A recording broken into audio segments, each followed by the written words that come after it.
Yes, hello folks, welcome to the Global Football Show. My host is always Phil Brown, joined with my regular co-host, the excellent Zach Lowy. Zach, have you been bodying anyone in football this weekend, mate? How was your weekend? Have I what? Have I bodied anyone in football? Oh, Yes. no, unfortunately I haven't yet, but looking to play soon. If you missed last week's show, you'll find out that Zach took everyone by surprise and was bending limbs in his football on Sunday.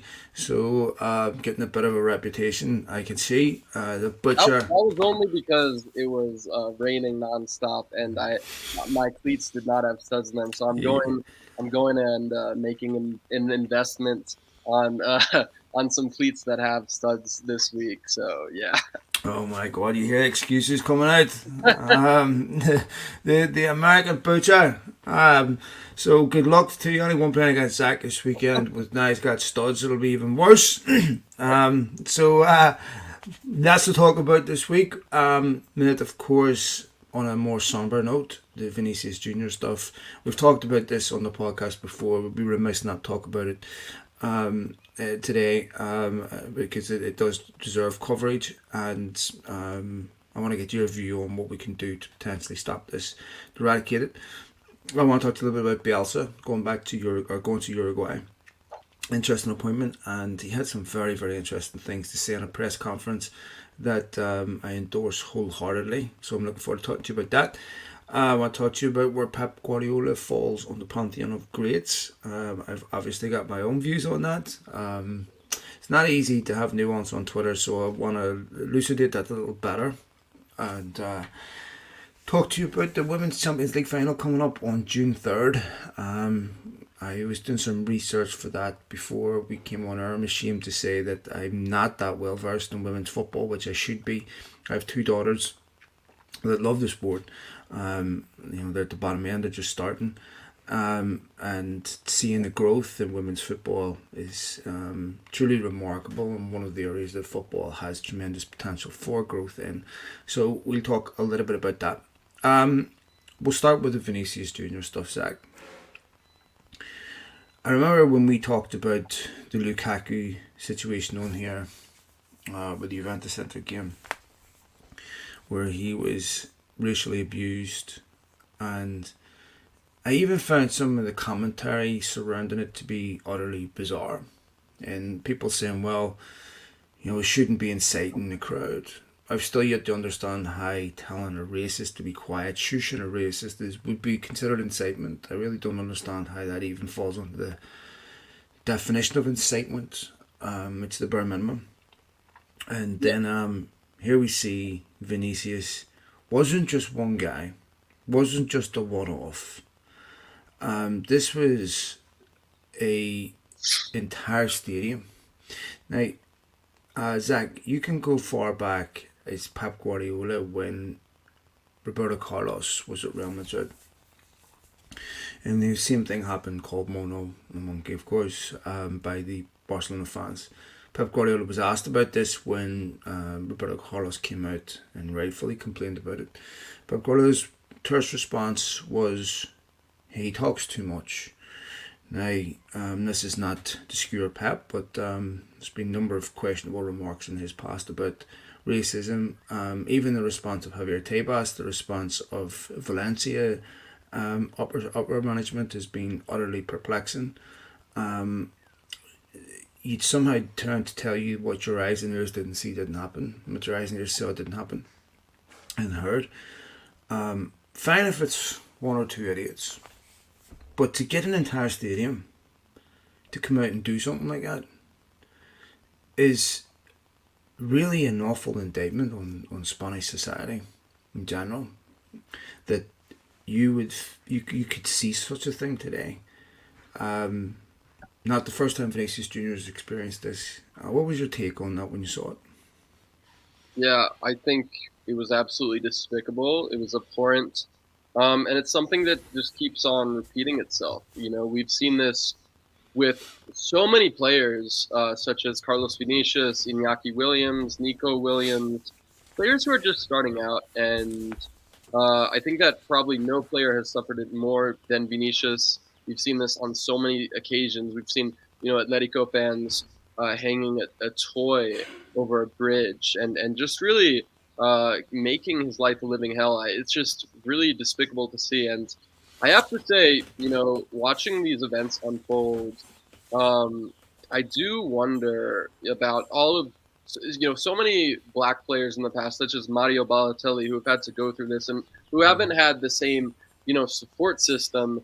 And I just wonder how different a lot of these careers could be, because the fact is, um, this is not just about racism. This is about protecting players' mental health. It's an enormous Mm-hmm. strain that a 100%. player like Vinicius has to go through, and I think it speaks volumes that he was pushed to the verge of tears hearing people call him a monkey, and why wouldn't he be?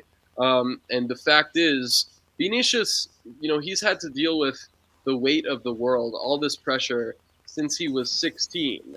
He's had to, he played for one of the biggest clubs in South America, in Flamengo, and he's had to deal with a lot of pressure there, as well as at Real Madrid. Um, but he's dealt with the criticism. He's become one of the best players in world football, and quite frankly, the face of La Liga. He's won everything there is to win with Real Madrid. He is succeeding at the biggest club in world football, and yet, he's at a point where he is making these, shall we say, veiled threats that he's considering leaving Real Madrid for some other team. And I think that a lot of people will say, okay, well, if you leave Madrid, you're just letting the racists win.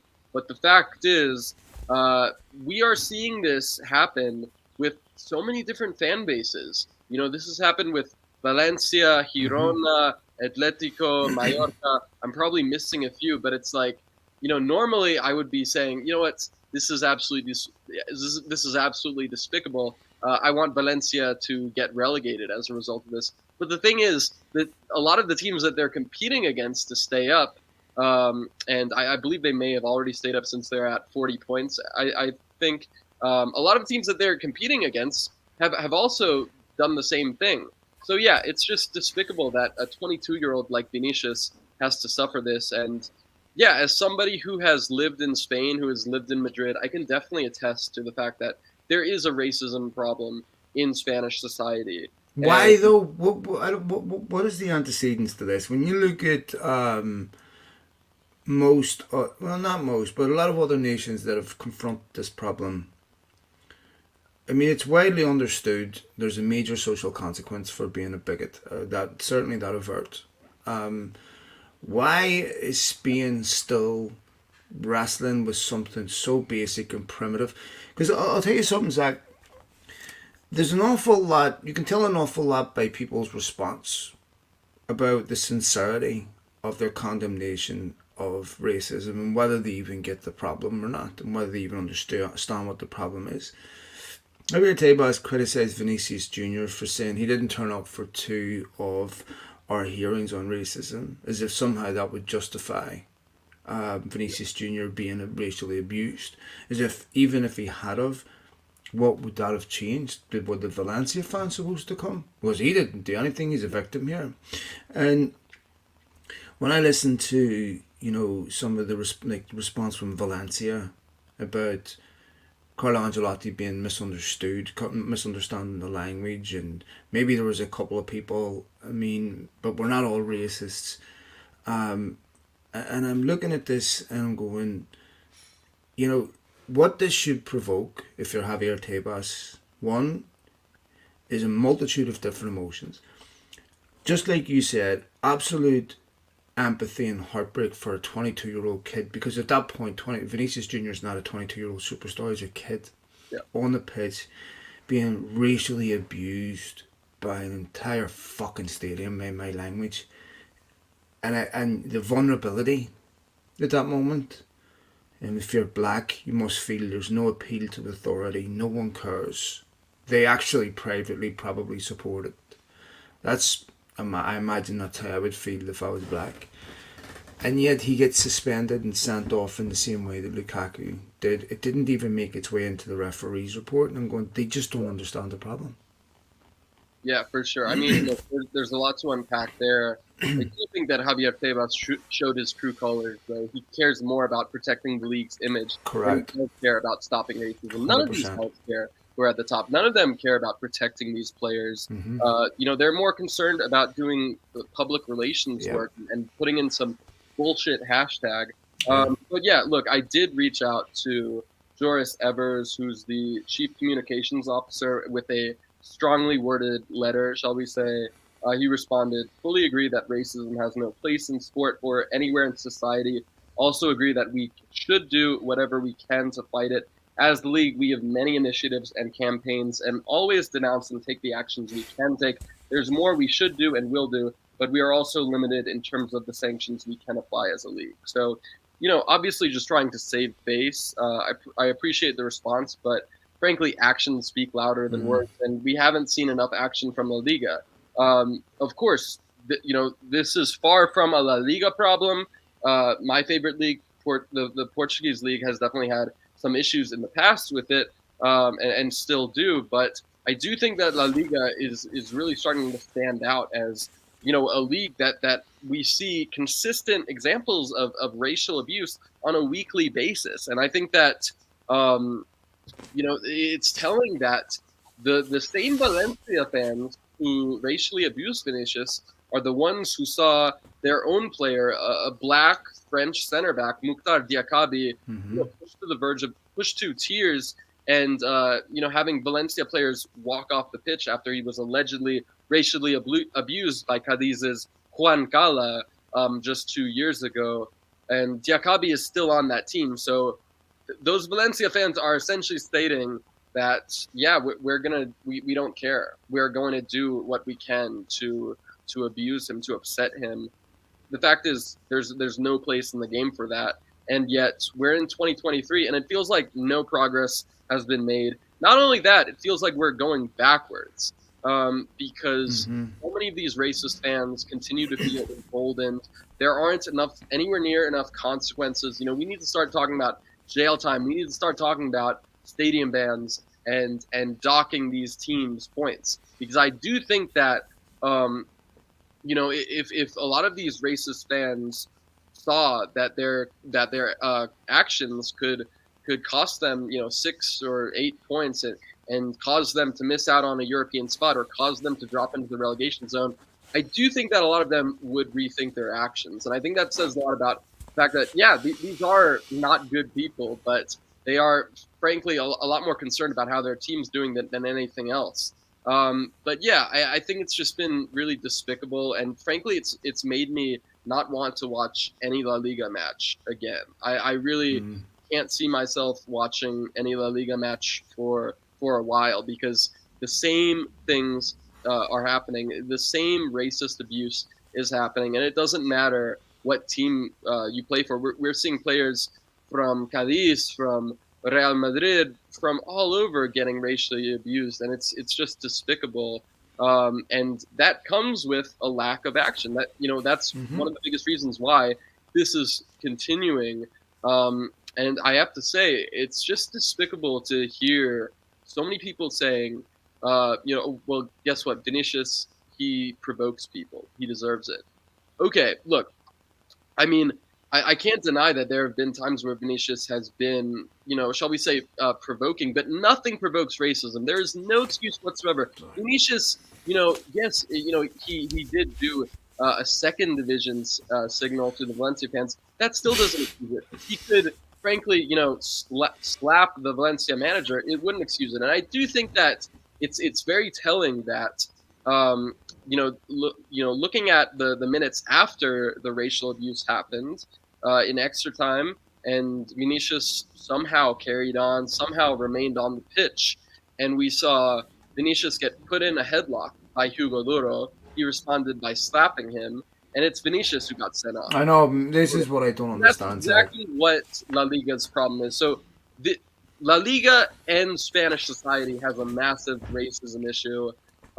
And I do think that what we've seen with the higher ups in La Liga is that they are really comfortable as the neutrals. They're comfortable staying on the sidelines. And the thing is, in 2023, if you aren't combating racism, then I'm sorry, but you're just as bad as the racists. If you're not taking a stand, then you're just as bad as the racist fans. It's not enough to not be racist. You have to be anti-racist. And frankly, from what we've seen from La Liga, it shows that they truly do not care. So I just think it's just despicable that so many fans have said, "Oh well, Eduardo Camavinga, Aurelian Chouameni, they're humble, they're hardworking, they don't get racially abused." Guess what? I mean, there are plenty of white players who can be provocative, who can be just as shall we say riling up the gears of these opponents, of these opposing fans like Vinicius. They don't suffer anywhere near the amount of abuse. And I just think that if I was a black player or a black fan, I don't know why I would go anywhere near this league.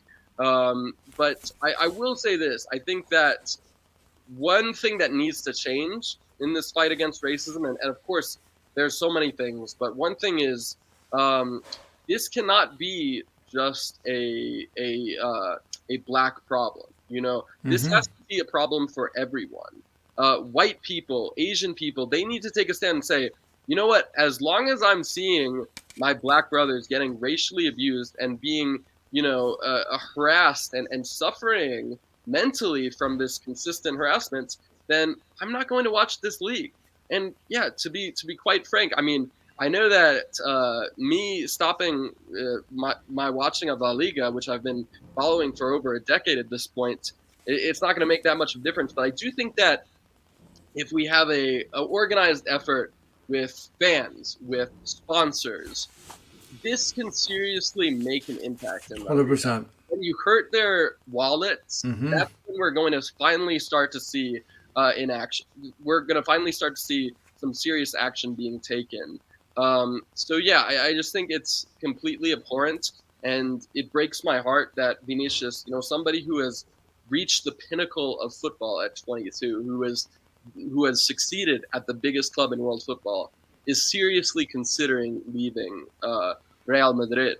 It just breaks my heart. And I think that, yeah, I mean, the response cannot be, which I'm seeing from so many people, like, the response cannot be, oh, Vinicius, that sucks. Come over to Liverpool. Come over to Manchester City. Like, no, you are not helping whatsoever. That is the most ridiculous response. Because although England, it's clear that the Premier League hasn't had as many issues of racial abuse, it still exists. It still exists in the Premier League, in the Championship, throughout the pyramid.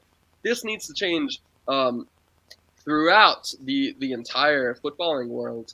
And the only way it's going to change is if we start to implement some serious consequences, which frankly we just haven't seen enough of. So yeah, it's just frankly despicable. It's made me not want to watch another La Liga match ever again until we finally start to see some wholesale changes. And yeah, it's definitely put a ugly taste in my mouth. So yeah, it's just heartbreaking to see Vinicius consistently abused. This is something that happens every day. But you know what? Javier Tebas is going to end up on the wrong side of history. Vinicius is going to end up on the right side of history. And what we're seeing right now is a player who has suffered all this racial abuse and yet is not backing down. If anything, he's standing up. He's taking to social media. He's using his platform. And we're talking about not just a very good young player. We're talking about one of the best players in football. We're talking about one of the most marketable players in world football. People in Canada, people in Indonesia, people in Nigeria, they know who Vinicius is. He has a massive, massive platform. And what he's doing is essentially stating, you know what, I don't mind if I suffer more from this. Because it's clear that the more times that he tries to take a stand, the more he's going to make himself a potential target. So what he's essentially doing is, I'm going to be a martyr. I'm going to take all of this abuse in the hope that the next generation, the generation after that. Yeah, Zach, we've been saying that for hundreds of years, man. And I just think that's beautiful. So look, this is what we're talking about is a player who has just, for me, just gained so much more of my respect than I already had. He's somebody who yeah, is has definitely stated that I'm not going to stick to sports. He's somebody Mm. who has definitely shown that he's going to stand up for not just himself but all of the black players, whether they're from Brazil, whether they're from France, and yeah, he's stated in his social media posts that the image that Spain is getting in Brazil is that of a racist country, and that's the case not just in Brazil but a lot of other countries, and rightfully so. So yeah, I would just close out by referencing the tattoo that Vinicius has on his arm. En cuanto a cor da pele, por mais importante que os olhos que o brilho dos olhos, haverá guerra. While the color of the skin is more important than the shine of the eyes, there will be war. So I just think that's a beautiful Mm. quote, and I just hope that I hope that there can be some wholesale changes, and if not, I do hope that La Liga suffers the consequences because right now, I will be honest, I think that La Liga has certainly suffered a gradual decline in recent years. We've seen that with their underwhelming performances in European competition. You know, only one Spanish team in a European final this year. We've seen that um, with a lot of stars such as Neymar, Cristiano, and Messi leaving. But I think that there's a good chance of us seeing a more drastic decline. I do think that La Liga's inaction on racism, if it continues, could definitely be the league's downfall. Zach, here's the thing, mate. I'll finish on this. The only way to really change this is to educate. Because if you police language, and it should be policed inside the stadium, absolutely, and there should be sanctions for racism, and there should be sanctions from La Liga and from UEFA. But that just means that the racism will take place outside of the stadium. It's a bit like telling your kids they can't curse in the house. Once you're not around, then they will use the language that they get punished for using in front of you. The only way to really change that, and we see this in lots of different countries, once a demagogue comes along and says it's okay to say this and say that, and there is no social consequence for saying this and saying that, then bigotry and hatred resurface. When you change attitudes, then you don't have to worry about this anymore because people understand why it's completely unacceptable. And what's happening inside these stadiums is being brought into these stadiums from the Spanish towns and cities that these people are growing up in or living in. They're not becoming a 90-minute bigot. They're bringing that attitude with them into a stadium that comes from the communities that they're growing up in.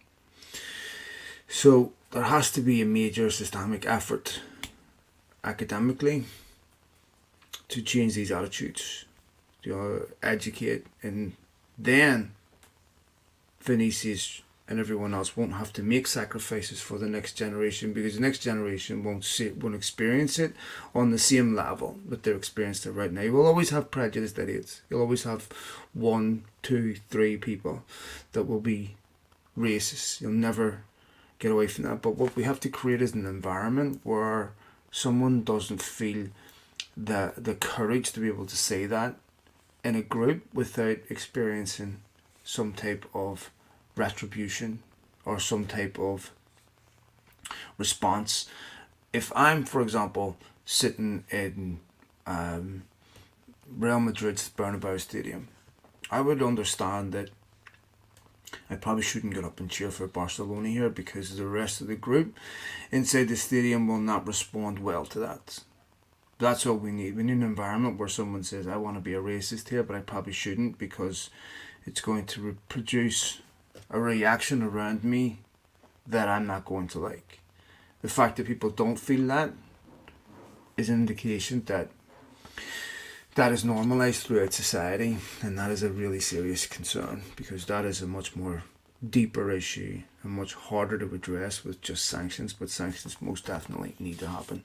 Um, let's hope UEFA also shows some teeth here. Ivan Toney got banned in England for 6 months for betting.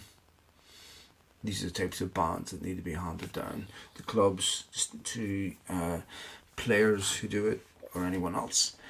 And you're quite right, it's not just a black problem. I think Okay. it was 8 months. No, What's that? I think it was 8 months. No, Was it 8 months? I thought it was I six. believe he's suspended until January, from what I read. Um, Maybe I'm not counting the summer. Okay. 2 months because that's off. But yeah, 6 months of football, 8 months in general. Okay, let's move on, mate, to some other topics. Marcelo Bielsa, who's going to Uruguay. Um, Maybe for a guy like Bielsa, coaching a team like Uruguay, where in a national team it's more of a coach than a manager, he's more suited. Um, Depends on who you speak to, but lots of people see him as a pioneer, great manager. Said something very interesting in his press conference, which I endorse wholeheartedly. And he said, we are just the coaches, the journalists, what have you. We're just the people in between, the people that really matter, the fans and the players. This is what's beautiful about football. And we ruin it by taking a lot of the joy out of it, by making it solely about results, by everything is about winning. And you take the art out of it, you take the beauty out of it, and maybe if he was a kid he wouldn't fall in love with football, which I totally understand that. If he was a kid today, maybe he wouldn't. But nonetheless, he's out of country, very, very strong country with deep football and culture, very, very good players. What do you think he brings to Uruguay?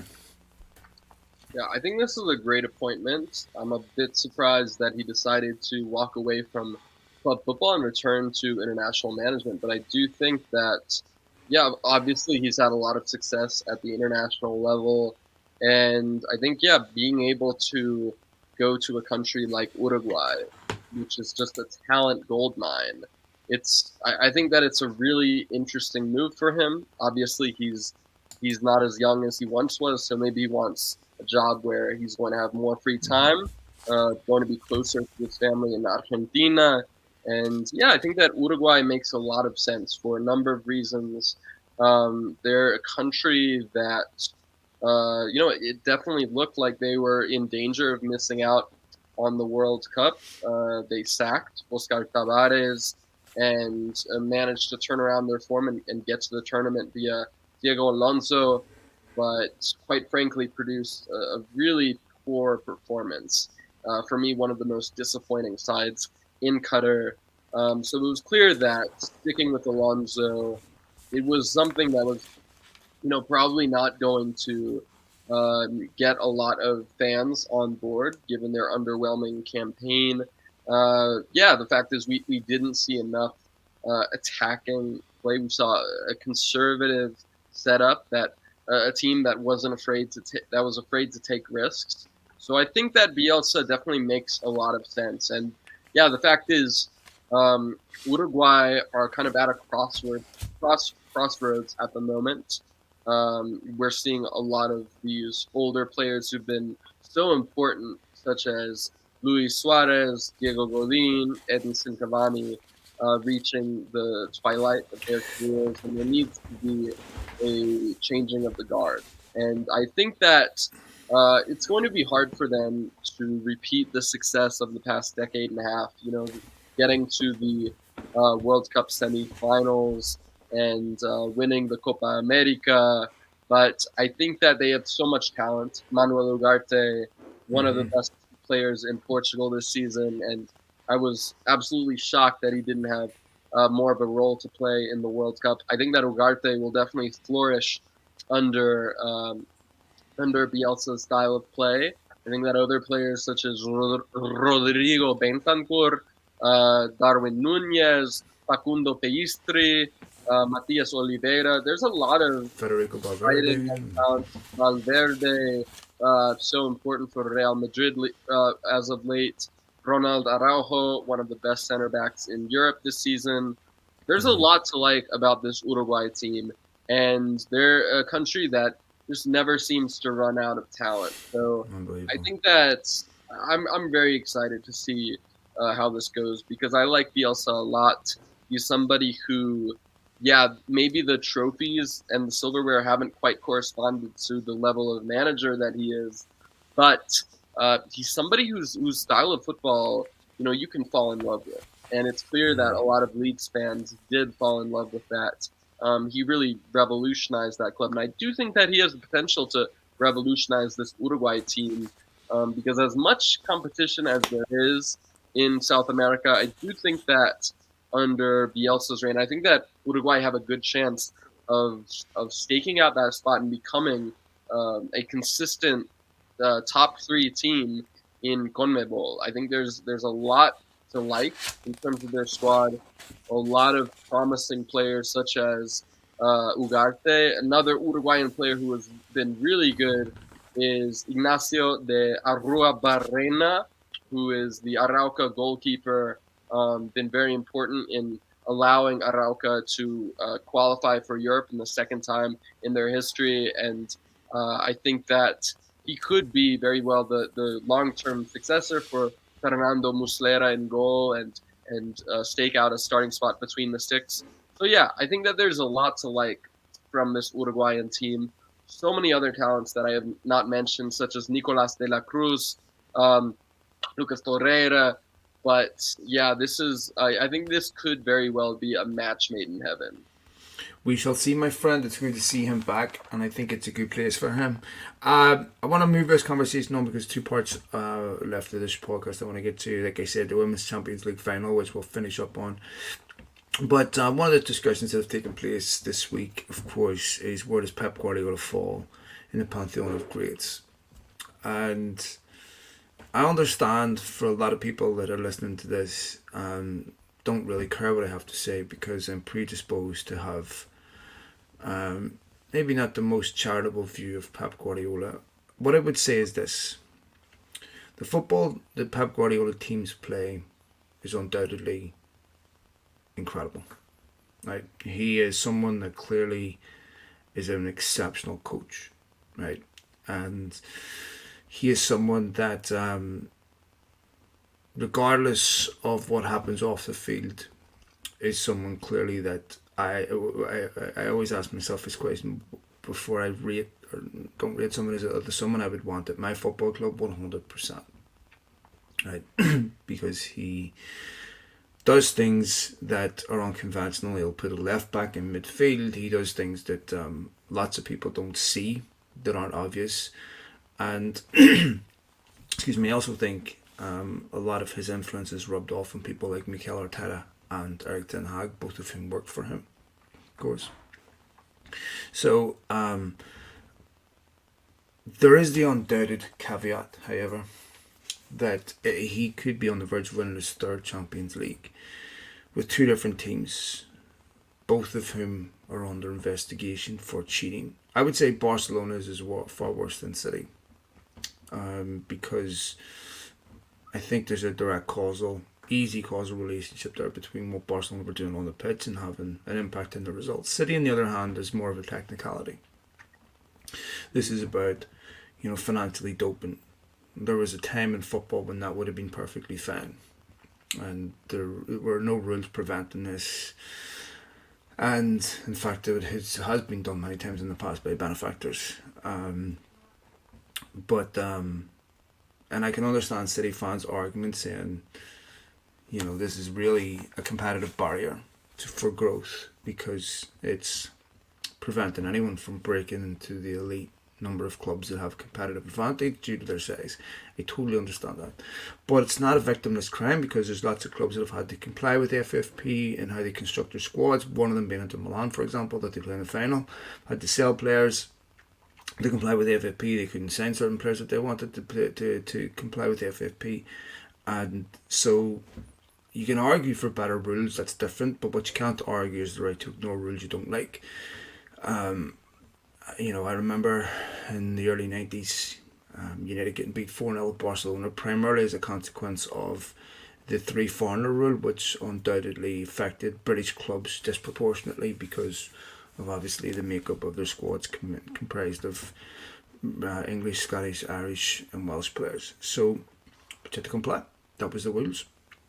So, do you think that, given the fact that Barcelona and Manchester City are under investigation for technically cheating, it changes the perception of Pep Guardiola's previous success? Also, he was also accused of some stuff at the Bayern Munich doctor. Do you think that has any impact on how he should be perceived? Yeah, I'll be honest, Phil. I would rather watch David De Gea try to complete a 25-yard pass than listen to you talk about Pep Guardiola. But I appreciate.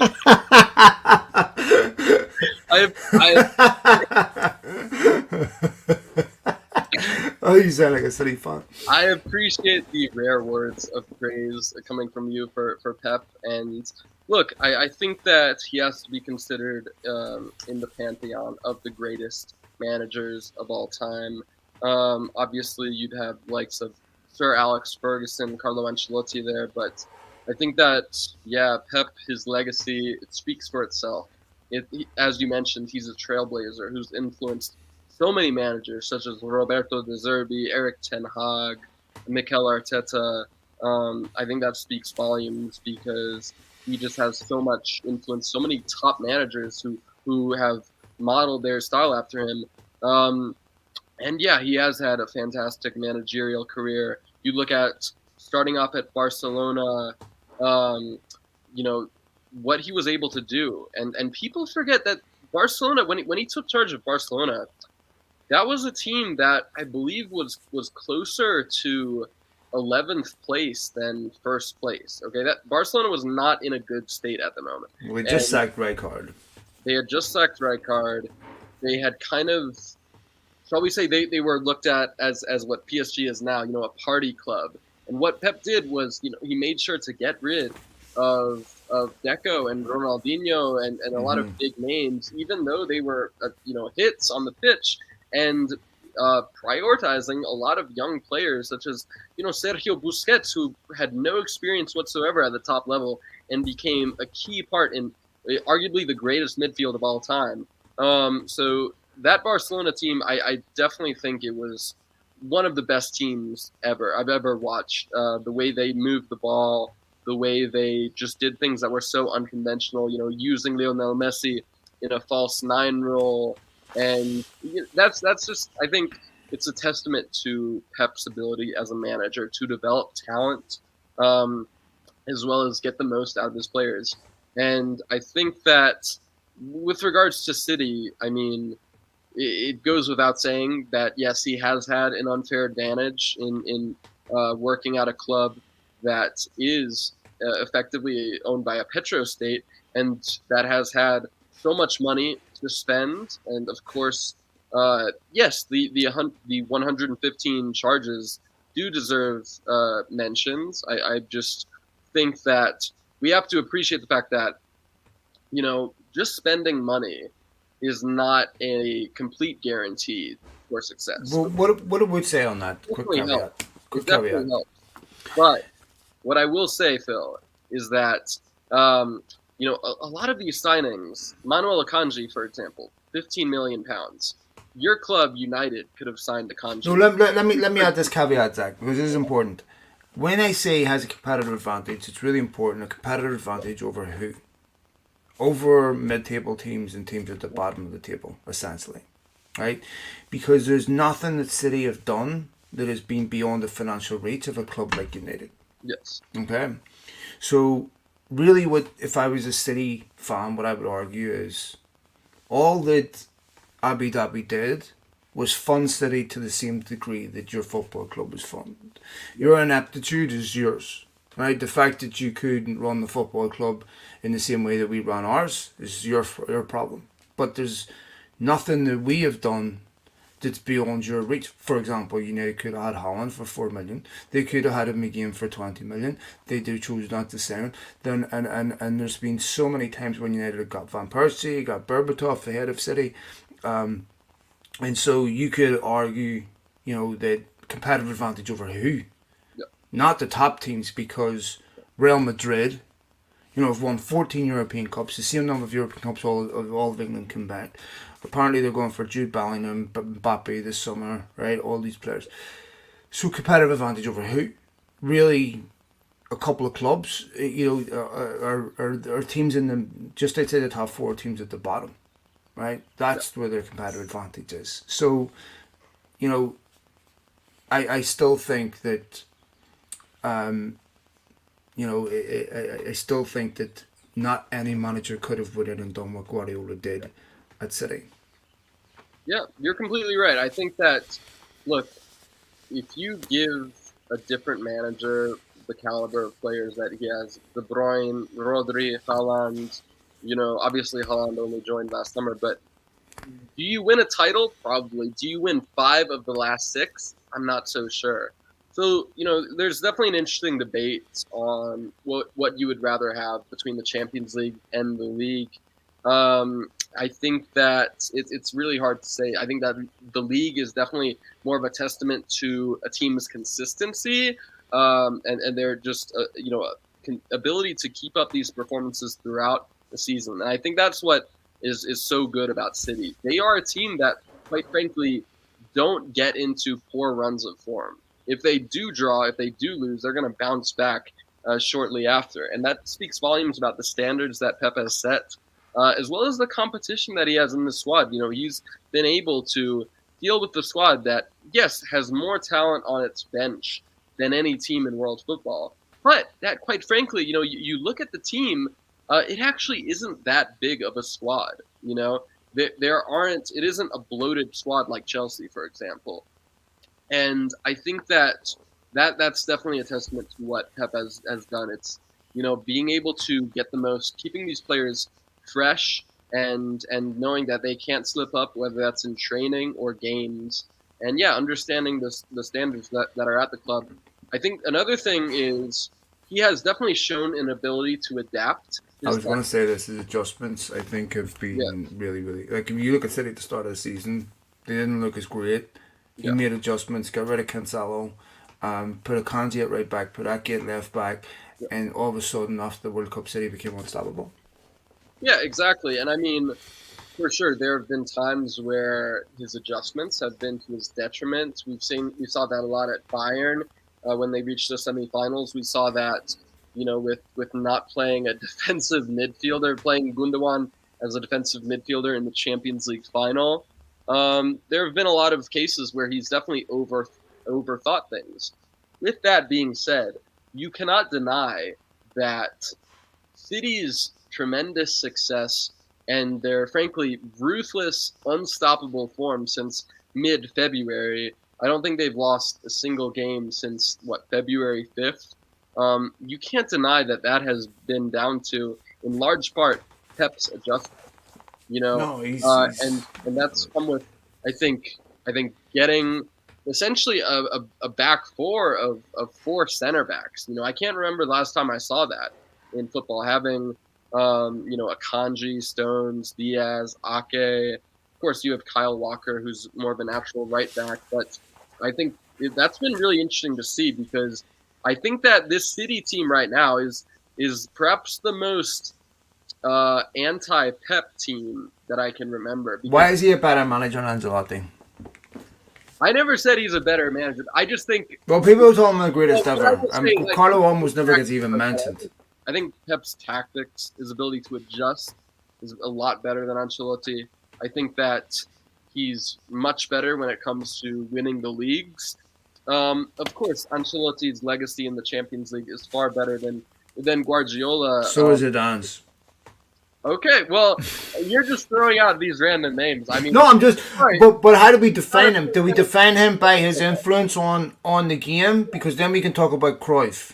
And we Okay. can talk about lots of managers that have had tremendous influence Okay. on trends. We just talked about one, Yeah. Bielsa, who you quite rightly pointed out, his trophy all hasn't matched his influence on the game, right?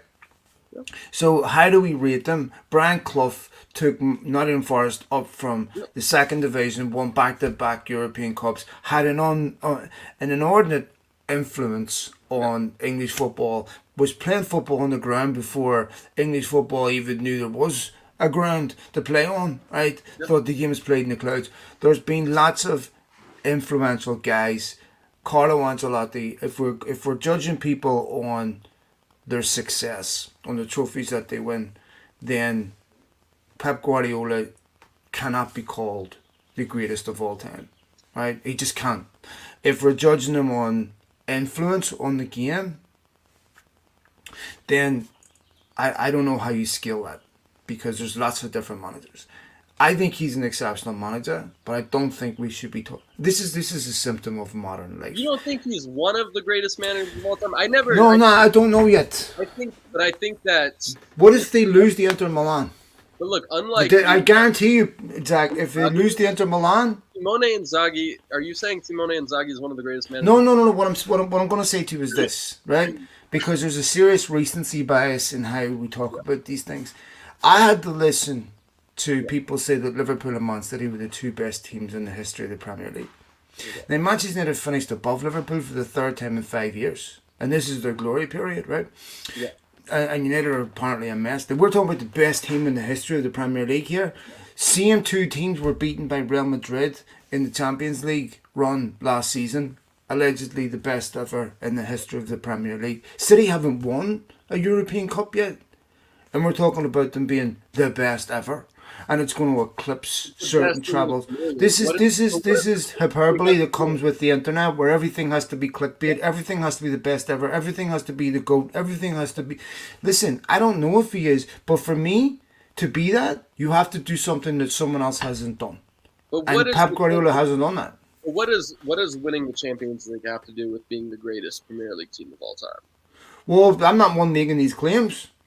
Right, I mean, this is the hype machine that goes with the pundits get sucked into this nonsense, right? I mean, to me, how you scale achievement, if you're managing Real Madrid with Galacticos, you win a European Cup. Is that a better achievement than, say, Leicester City winning the Premier League? I don't think so.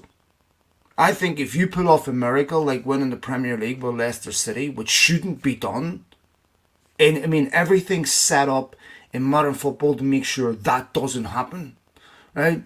If you pull off something like me, anyone can pull off a miracle on ice one day, right?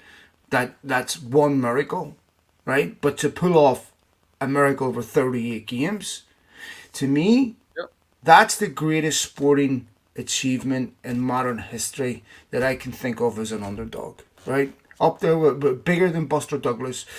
I look at something what Leicester City have done and what Ranieri did, and that will eclipse to me any Champions League that Pep Guardiola wins with arguably the greatest club side in the history of the Champions League of Barcelona, with unlimited resources at Manchester. It's still a great accomplishment, but to do it with Leicester, who almost got relegated the season before, mate, come on.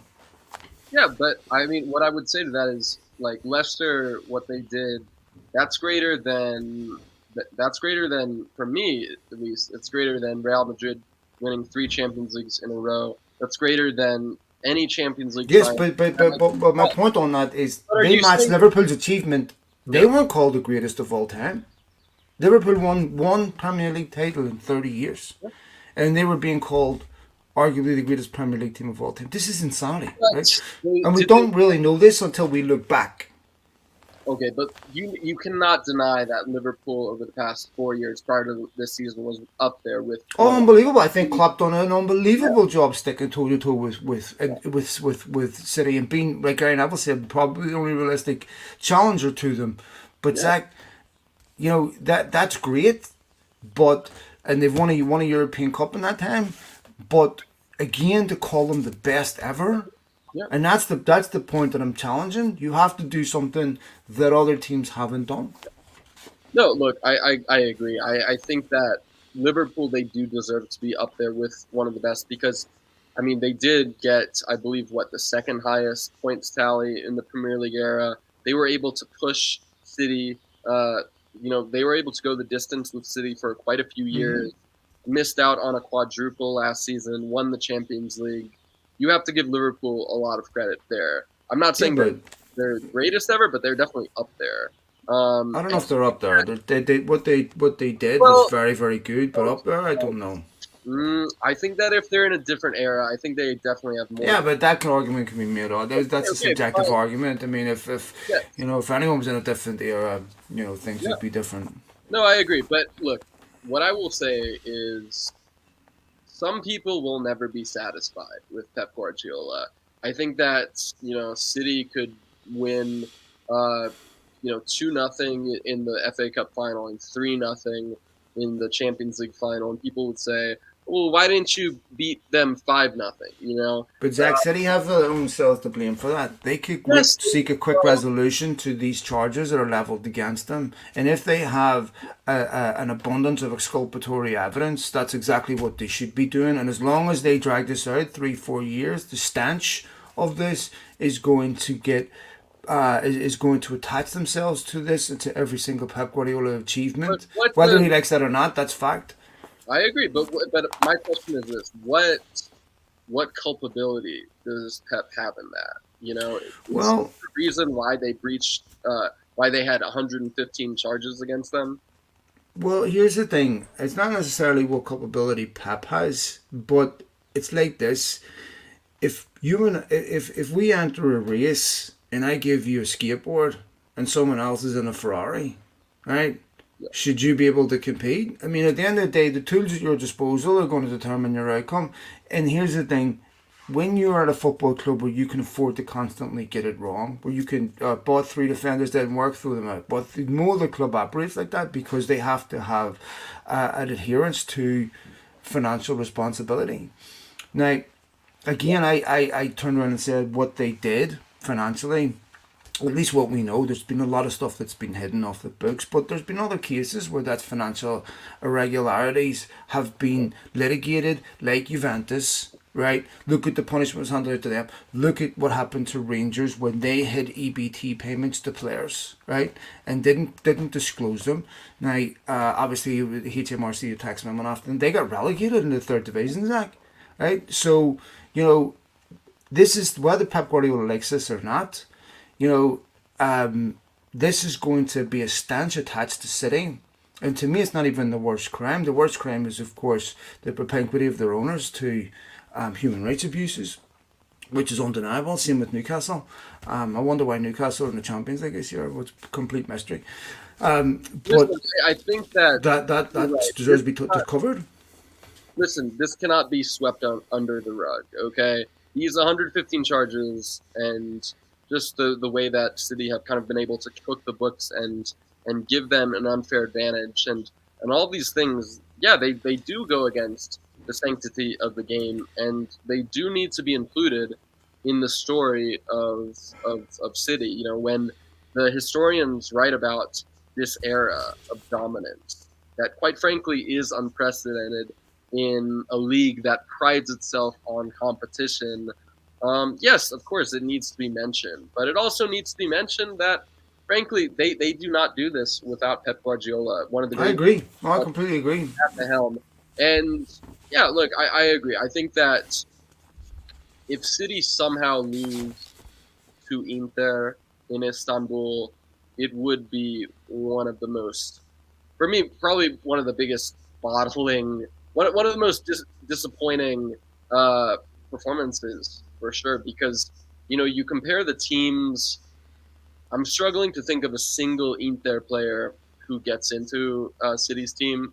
Maybe Bastoni for Akanji or Ake, but like Barella, maybe? Barella, who does Barella get in for? Gundogan? I think Gundogan's a better player than Barella, personally. But he's definitely someone who would compete, who could play for a City team. There are a lot of players who I don't think would even get into the match day squad, who are starting for City, who are starting for Inter. So yes, when you look at the teams on paper, yeah, City do have a massive advantage, and of course, you just compare that how the two teams have gone about their business. Inter, they were able to win their first Scudetto in 11 years, and the response, they lost their manager, they lost their star right back Achraf Hakimi, they lost their top scorer Romelu Lukaku. They've had to deal with this, over the next few years, and Because they had to comply with the FFP. of course, and because of the fragile state of their ownership, and they've had to deal with a lot of this. I mean, they had their shirt sponsor, Digital Bits, the cryptocurrency firm. They had to remove it recently because they defaulted on the payments essentially. So I believe they're out 25 million euros, if I'm not mistaken. These are all things that Inter have to deal with that City don't. City, Exactly. And I that mean, matters. they do have a crypto partner. They have a lot of partners, but the thing is, if a business deal does go awry, they still have that landing pad So, Zach, have you seen their of their sponsor, 8bet? yeah, I haven't, Okay, but Philippe Auclair done. Just look at yeah, Philippe Auclair's timeline on this, and yeah, the fact that one of the one of the perks of advertising to come work for a company that clearly doesn't exist is there's no human trafficking. Right? No one. There's no. There's a. It's clearly not a real company. And let me ask you one final question on this. mhm. If Pep Guardiola had joined United instead of Mourinho, would United be in this position? Wow, that is a great question. Because I know the answer. The answer is no. Because the ineptitude behind him would I never definitely have don't allowed think him. if you're, I mean, if we're talking about Pep joining, yeah, I mean, Pep joined Pep joined City the same summer that Mourinho joined United, right? If I'm not No, mistaken. I think it was the year before. Oh, I okay, think. but yeah, it was around that same time. I think that Pep Mm. would have won a title by now. I think that we wouldn't be approaching 11 years without a Premier League title from that. Exactly. Well, United wouldn't be where City are at. And that is Yeah, the point that I'm making I is completely agree. I mean, what's behind that him and is how it's like funded. It clearly has a relationship to success. But I yes, completely agree. And look, I think that I mean that is the elephant in the room, right? For all of the poor recruitment, poor coaching choices, giving the keys to David Moyes after Sir Alex Ferguson's departure, all of these poor decisions have definitely resulted in negative of consequences for course. United. But with that being said, when you are managing a club that is owned by something as toxic as the Glazer family, it's kind of like trying to ride a bike and there's a hole in your back wheel. It's like you're only going to get so far. Mm, And yeah, I don't think that it is a coincidence that while so many of their rivals have been able to go up another level, United have, quite frankly, stayed stayed in the same position. Even with getting in some good players. Fact is, there's still that dark cloud over them, the Glazers. So that of needs to be the course. biggest priority for United. They need to rid themselves of the Glazers and Oh, move. it's our priority. All right, Matt. Let me finish up with you because I want to get you out of here. Women's Champions League final. Very, very, very happy to see the growth in the women's sports. Another sport that I love dearly is boxing. I watched amazing fight this weekend. Katie Taylor and Chantal Cameron in Dublin. Homecoming for Katie Taylor. Massive, massive support for her. Brilliant fight. Chantal won the fight, and again, it's an example to football and many other sports, but how combat sports can be an example on how to promote women and promote them properly and show that there's real genuine appetite to see women compete at the very, very top when it's done properly. Just some stats on this: that Barcelona played Wolfsburg in Eindhoven June 3rd. Holland, of course, hosted the Euros in 2017. Wolfsburg beat Arsenal in the semi-final in a sellout at the Emirates, and Barcelona beat Chelsea. 5 of the top 10 attendances have come this year. Average attendance is up by at least 2,000 in each of the games. We had a sold out Emirates at 60,000 and sold out Nou Camp at 72,000 for the semi-finals. And cumulative attendance for the Champions League is around 650,000 this year. The ladies will play out in a sold out stadium in Eindhoven. When we look at football, for all the potential for growth, I don't think there is any greater potential than there is in the women's game. Yeah, you're absolutely right. I think that it is definitely growing and spreading, and it's fantastic to see. I think that one thing that was not necessarily related to attendance, but that really speaks volumes about the way that the women's game is growing, is that recently when Barcelona's men's team and women's team won the league title, they decided to have a joint parade with the two teams together. And I think that was just so special. I think that we are starting to see, more male players, more fans of male football starting to take a genuine interest in the game. I know we've seen that a lot in Portugal in their women's division, but yeah, it's definitely improved a lot in terms of the viewership, in terms of star power, and I think that this upcoming World Cup has a lot of potential to spread that even further, because there are so many storylines. Are the U.S. going to go 3 in a row? Is there going to be another power like the Netherlands or Germany that pops up? But yeah, the Champions League has certainly been a success for them, and this should be a really interesting final between Barcelona and Wolfsburg, two teams who have had a lot of success as of late in the competition. And yeah, the tournament has kind of been dominated by Lyon in recent years. So to have two teams that, yes, have made it to the final, but who are definitely still trying to pave their way in football, I think that it's going to be really interesting to see. I know that Wolfsburg have won a few women's Champions Leagues already, as well as Barcelona. Barcelona, I believe, losing to Lyon in last year's final and winning the previous year. Yeah, it's great to see, and I think that we're seeing, like I said, a lot of fans who are, who may have normally followed Arsenal's men's team or Chelsea's men's team, starting to take a genuine interest in their women's teams and supporting these players. It's fantastic. So I just think that everything about the women's game is improving at the moment, whether that's the commentary, whether that's tactics, whether that's just the mutual respect. It's great to see, and I do think that there is just so much potential for growth. I know that we're going to be covering the Women's World Cup on Breaking the Lines, and yeah, like I said, there's just so many fantastic players out there, and there's a tremendous quality of play that just keeps on growing. So yeah, this is going to be a fascinating final between Barca and Wolfsburg. I know there's some obvious aspects to this about how important it is for girls and everything, but when you have daughters, you see it up close. And when in my household, football, me and my two sons are football mad, right? And I remember saying to my daughter, "Do you want to play?" And her response to me, of two, a 6-year-old and a 4-year-old, and the 6-year-old said to me, "I don't want to play. Only boys play football." And I realised they'd never actually shown her girls playing football. And when I showed her girls playing football, it was like a light switch going off inside her head.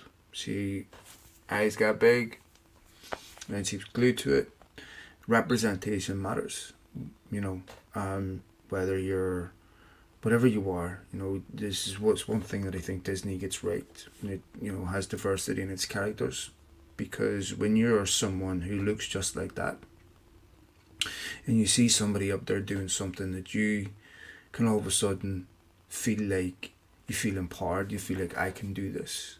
You know, when you're watching somebody that you can't relate to, that doesn't have your shared experience, it's very difficult to convince yourself that that's a obtainable goal. My daughters, one is very girly and one is very tomboy, and it turned out that the one that was very girly is the better athlete. But it was amazing to me how that inspired her. She just finished her first football soccer season, which undoubtedly happened as a result of being able to see girls on TV play football that gave her the confidence that she could do that. And for me, I want the same opportunities for my daughters that I want for my sons. I want my daughters to have the same dream. I don't want them to say, well, as a girl, as far as I can go is college, you know, or some rec team. My boys can have a dream of playing in the Premier League or wherever. Whether it's obtainable or not, it's not the point. So now my girls can have a dream. Maybe they can play in the Champions League final, they can play in an FA Cup final, they can play in a World Cup. All the same things that boys should have and boys have. And I have to say, it's actually a really brilliant spectacle. And once you get over your cynicism and watch it properly from an appreciative perspective. And out here in America, as you know, women play football voraciously just as much as boys do.